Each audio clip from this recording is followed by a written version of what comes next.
Assalamualaikum warahmatullahi wabarakatuh. Kembali lagi bersama saya dalam program Hidayatuna. Mari mendengarkan Hidayatuna.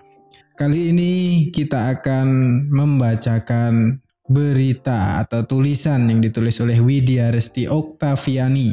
Judul yang kita akan bacakan adalah "Beda pendapat bukan berarti saling membenci". Setiap orang tentu memiliki pendapat masing-masing yang berhak untuk diutarakan. Mereka yang berpendapat juga pasti memiliki alasan tertentu sehingga mampu mengeluarkan opininya. Namun, di balik pendapat yang kita miliki, tidak setiap orang bisa menerima dengan baik. Ada sebagian orang yang bertolak belakang, bahkan membantahnya secara keras. Selama ini, media sudah banyak menyajikan kepada kita akan kasus-kasus yang berbau politik, agama, sosial, dan sebagainya yang menampilkan pihak-pihak dengan pandangan masing-masing. Tidak jarang pendapat mereka yang kuat itu semakin viral dan mendapat sorotan tajam oleh masyarakat. Hal yang lebih mirisnya adalah perbedaan pendapat yang terjadi justru menimbulkan kebencian. Allah Subhanahu wa Ta'ala berfirman dalam Al-Quran surat Az-Zumar ayat 18 yang artinya, "Yang mendengarkan perkataan lalu mengikuti apa yang paling baik di antaranya, mereka itulah orang-orang yang telah diberi Allah petunjuk, dan mereka itulah orang yang mempunyai akal." Sebagaimana tafsir Al-Muyassar atau Kementerian Agama Saudi Arabia, ayat tersebut jika ditafsirkan demikian. Maka orang-orang yang mendengar perkataan kemudian bisa memilah-milah antara yang baik dan yang buruk. Kemudian mereka mengikuti yang terbaik karena itulah yang bermanfaat. Mereka yang memiliki sifat-sifat tersebut adalah orang-orang yang Allah bimbing kepada hidayah. Mereka adalah orang-orang yang memiliki akal lurus. Meskipun kita memiliki kebebasan untuk mengutarakan pendapat, namun bukan berarti kita tidak memberikan batasan. Karena tanpa adanya batasan di dalam berpendapat, inilah yang bisa memunculkan hoax hingga hate speech. Apalagi di era digital ini yang semakin didukung dengan keberadaan gadget serta media sosial yang memudahkan siapa saja untuk berpendapat secara digital. Pendapat dan sanggahan tidak lagi dilakukan secara tatap muka, melainkan dilakukan secara online. Lisan ini tidak lagi menjadi andalan, tetapi jari-jarilah yang saat ini berperan penting dalam mengutarakan pendapat. Oleh karena itu, kita dituntut untuk bijak dengan diri sendiri, di mana kita harus memberikan batasan sendiri saat sedang berpendapat.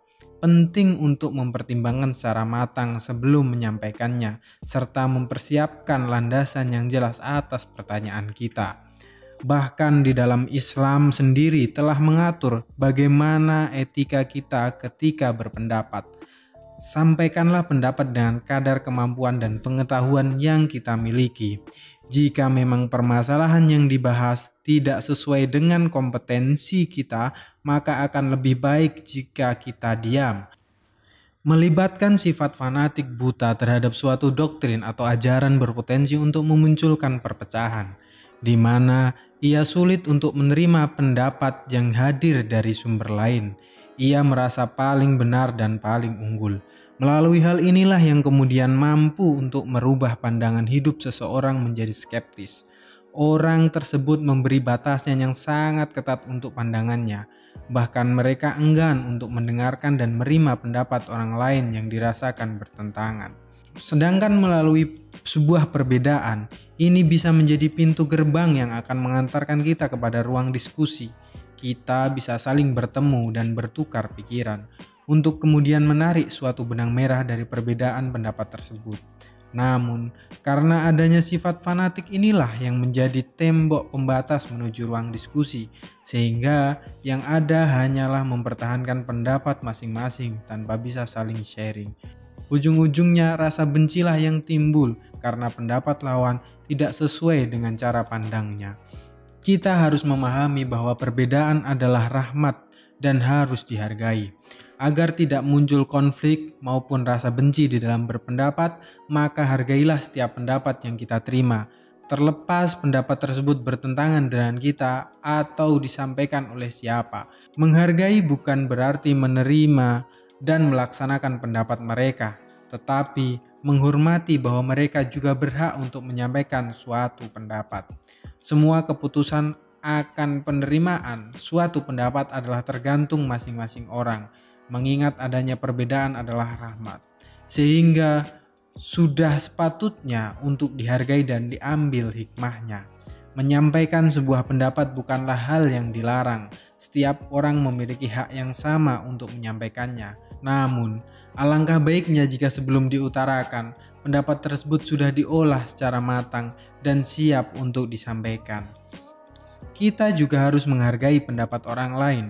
Dengan menghargai, maka diri kita akan lebih tenang saat mendengar pendapat yang bertentangan dengan cara pandang kita, sehingga konflik dan rasa benci pun bisa dihindari. Sahabat Hidayatuna di seluruh Indonesia, demikianlah ulasan yang bisa kami sampaikan dan semoga menjadi refleksi kita bersama untuk berhati-hati dalam berpendapat dan tidak menjadikannya sebagai ajang permusuhan. Sampai jumpa kembali dalam Hidayatuna. Mari mendengarkan Hidayatuna. Wassalamualaikum warahmatullahi wabarakatuh.